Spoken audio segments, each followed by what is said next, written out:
Dnešní soutěže na 50 metrů na 3 různé typy terčů. Budu říkat od 5. místa. Od 6. Jak ti to odzadu, teď já budu 6.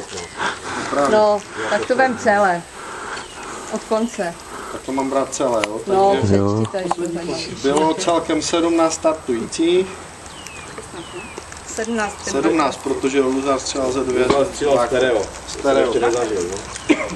Takže, protože byly 2 6. místa, tuším, jo, tak vlastně budu od 16. místa číst. Takže na 16. místě skončil pan Kolář, na 15. pan Kováč Josef, na 14. pan Korvíny Petr, na 13. pan Luzar Leo z pistole, na 12. pan Kubátko Jan, na 11. místě pan Kováč Štefan, na 10. místě pan Novotný Lubomír, na 9. pan Karzel Karel, 8. místo pan Luzar Leo Revolver, 7. místo já, 6. pan Fizmol Jan s nastřelem 162,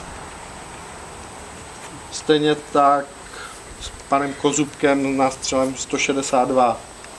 Takže stejný počet bodů, dělí se o 6. místo. Dáme rešut, ne? 5. místo pan Schmidt Olan, 164 bodů. 4. místo pan Sobala Libor, 168 bodů. Tak, a teď medailové místa. Čili druhé místo král střelců s nástřelem, a teď to je tady, s nástřelem 186 bodů skončila paní Bortlíková Gabriela.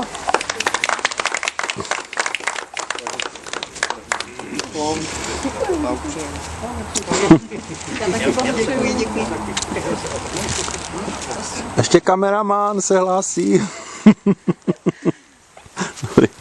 Takže druhé místo pan Popek Jiří. Výborně. 190.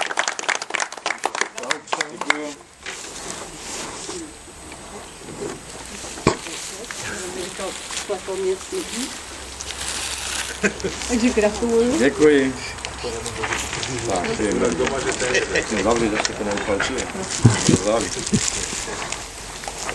Tak a teď první místo král střelců s nástřelem 202 bodů pan Halama Petr.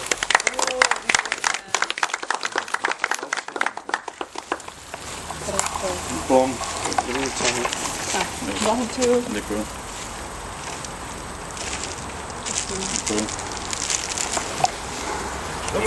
Takže já závěrem bych chtěl poděkovat za účast v naší první soutěži. Dneska jsme se sešli teda v hojném počtu 16 lidí. Byli tady lidí z jiných klubů, což vítám. Doufám, že se to stane pravidlem. Počasí nám vyšlo, takže myslím si, že na té další soutěži, Jirko, kdy to je přesně, nevíš? 21.4. 21.4. se vás můžeme vidět a tím vás srdečně zveme. Zastřílel na plech. Takže děkuju a ať se daří. Na co se